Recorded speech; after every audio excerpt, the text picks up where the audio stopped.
President Biden hit the road Tuesday to promote his Build Back Better agenda in Michigan. The president touted key components of his $1.2 trillion infrastructure plan, along with a larger social spending plan. Both are currently at the center of debates in Washington. Democratic lawmakers seem to be making headway in their negotiations, but it will likely require slashing trillions of dollars from the initial proposal. CBS News Chief White House correspondent Nancy Cordes has the latest. Every bit of it's paid for. The president was in Michigan today to sell a plan he now admits must be slashed nearly in half. To oppose these investments is to be complicit in America's decline. He and House Democrats spent the morning discussing what to cut from his signature social spending package in order to secure the votes they need. That's like saying, pick your favorite child.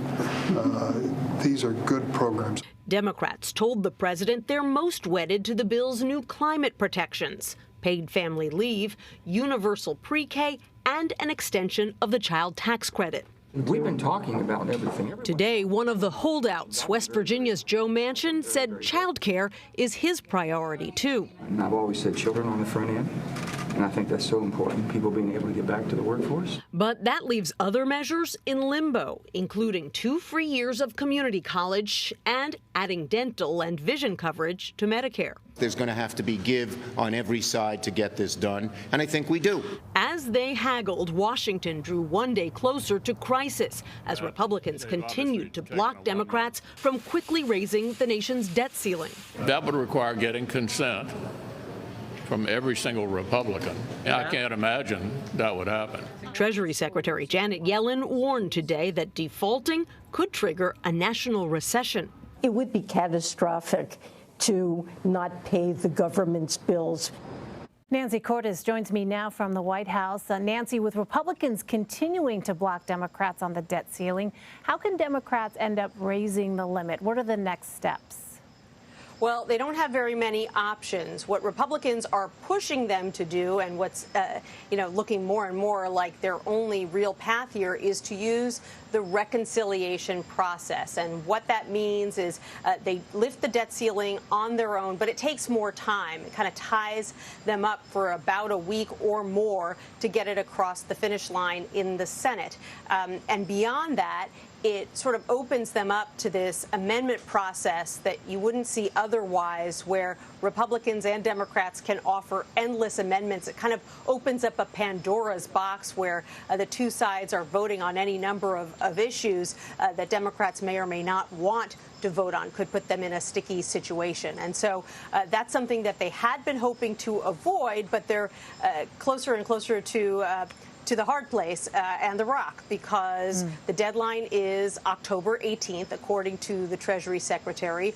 Republicans aren't budging, and Democrats are increasingly concerned that if there is a default, that they will be the ones who get blamed, even if they feel that Republicans are largely responsible, because after all, it's Democrats who control the White House, the House, and the Senate. They worry about what it'll do to the economy.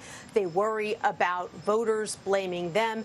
And so, even the president is now saying there aren't very many options on the table for them, and time is running out. Speaking of the president, he was in Michigan to sell his spending plans. Why Michigan, Nancy? Why did the president go there? And what's behind his strategy? Well, the White House argues that the various components of the Build Back Better plan are actually very popular with working folks in Michigan and all over the country. And that's true, frankly, that the polls bear that out. The problem is that Democrats in Congress and the Democrat who runs the White House haven't had much time to be out there advertising the various elements of the bill, talking it up to the public, because they're working so hard just to get it across the finish line. So this was an attempt to remind voters, remind Washington of what actually is in this plan and why they think that voters will be so happy with it, because there's some new polling that shows that while voters support the various elements of the bill, things like universal pre-K and extending the child tax credit, they're not as jazzed about Democrats in general and what they're trying to do. So clearly there is a messaging deficit here, if you will, the president trying to make up that messaging deficit in Michigan. Well, you also mentioned the president is now acknowledging his $3.5 trillion social spending package will need to be scaled back. Does this latest round of negotiations suggest Democrats could be close to a deal? Well, it's definitely a positive sign for the president that most progressives really barely grumbled at all when he gave them the tough news that they are going to have to slash the bill considerably from $3.5 trillion down to about $2 trillion in order to get a deal with those two Democratic holdouts, Kyrsten Sinema and Joe Manchin. It wouldn't have been surprising if some of them had kind of blown up, said they can't support cutting it by that much. But there is a broad recognition among Democrats in Congress that, they are at a point now whether it's either a compromise or no deal at all. So they're being fairly practical about the political realities here in a 50-50 Senate. Beyond that, the president argued just a short time ago when speaking to reporters, it's not as if this is the only bite at the apple. This is not going to be the only chance that Democrats have to pass some of these priorities. So his argument is, let's get what we can get today. We can come back later and try to pass the rest.